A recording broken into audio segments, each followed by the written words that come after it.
Welcome back to the David Pakman Show. Welcome back to the show. Make sure to become a David Pakman Show member if you haven't already. It's a great way to support the show. You can find out more at davidpakman.com/membership. And make sure to do all of your Amazon.com shopping through the banner on davidpakman.com. Click the link, bookmark the link, and just use it. It's a great way to support the show. Thousands of items shipped, Louis, last month in September through our link, and it's really going a long way to help the show. Excellent. And actually, we don't see the names of people who order or anything like that, but we do get a list of items that are ordered. Here's some trends. I've looked through all the evidence, Louis, and there's some interesting trends. A lot of women's yoga pants are being ordered by David Pakman Show audience members ordering through our Amazon.com link. What do you think of that? That's great. Yeah, yoga's a very healthy thing to do. I don't think it's surprising. I think our audience is very health conscious. A lot of digital cameras. I think there's a lot of photography buffs in the audience. And here's a couple of things. A lot of massage-related items, different massage items, massage oils, massage tables, surprisingly. That actually did surprise me quite a bit. Do you find that unusual? Perhaps there are a great many masseuses that watch our show. Yeah. I don't know.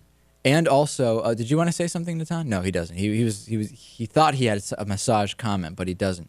And also, a lot of books related to the history of sexual practices being ordered. What do you think of that? I think that could have something to do with the oils. I don't know. So you think those two are connected? In any event, please do your Amazon shopping through the banner on davidpakman.com. We do appreciate it. This week's Morality with Motamedi. We're opening up a can of worms with this one, I think. You know about so-called performance-enhancing drugs. And when I say that, I don't mean steroids. I mean brain steroids, so to speak. A lot of drugs that college students are known for recreationally or very times off-prescription taking, like Ritalin, Adderall, etc., to study for tests, to stay up all night, etc.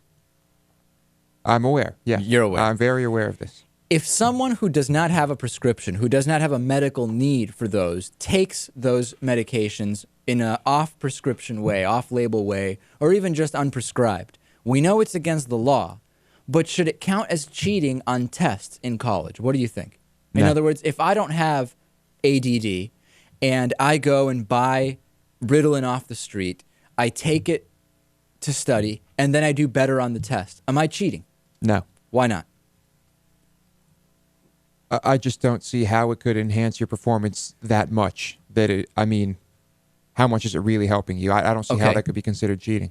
I don't pay attention all year. I'm going to fail the test. I would never actually be able to stay up all night studying and focusing. I take this recreationally. I just find a prescription. I take it off prescription. And then I'm able to stay up all night, study, and I get a C instead of flunking out.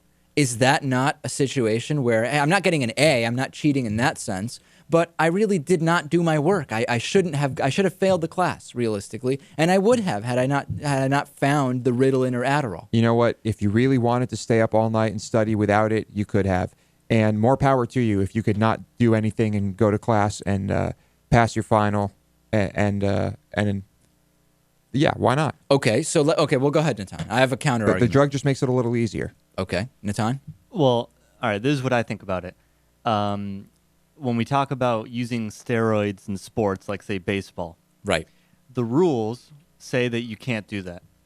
And the point of watching the sport, at least for most fans, is to watch the sport played according to the rules and in a fair way. And whoever wins because they play the best within the rules. We can agree to that. Sure. Mm-hmm. All right. In academics, what I would say is if the person is only this is just my opinion, if the student is using the substance only to get a good grade because they want to get a good grade so they can get their degree and get a job, then they have an unfair advantage in comparison to other students. Okay. And in that sense, it could be looked on as cheating. However, if say, researchers use it to have more information available in their minds, to study more material more effectively, etc., then the benefit of that isn't. I don't think that that's wrong because society benefits from that.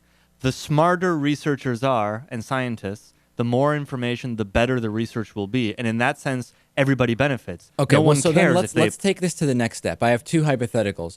if instead of being a medication that some people have a medical need for and then some are choosing to use in a way that's unprescribed, let's say a memory pill was developed. It was a pill that if you take it, anything you read for the next 2 hours, you remember for 24 hours. That's how it works. Would that be cheating?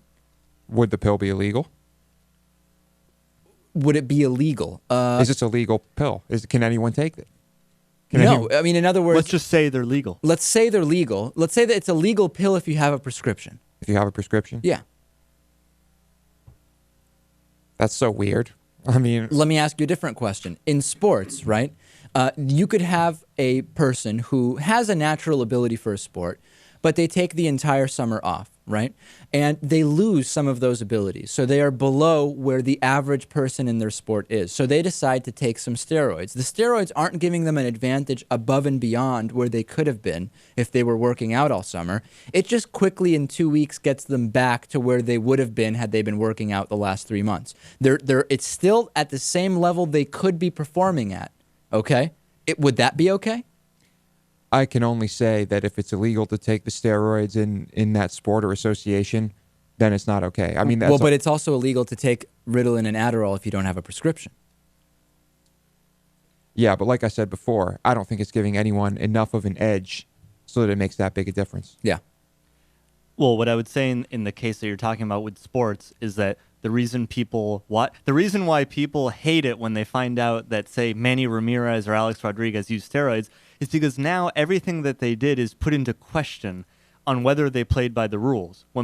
If someone works the entire summer to be in great shape and they start the season in great shape, then you can see in their performance all the work they put in. If they're taking a pill and in 2 weeks they get right up to the situation they want to be in physically, then they didn't play according to the rules. They didn't actually work that hard. And I think people would resent that. I agree. So what's your final take on this? Cheating or not to take Adderall or Ritalin without a prescription to study and do better on tests? Cheating or not? Not cheating. Natan? Depends. I say cheating. David at davidpakman.com. Tell me what you think.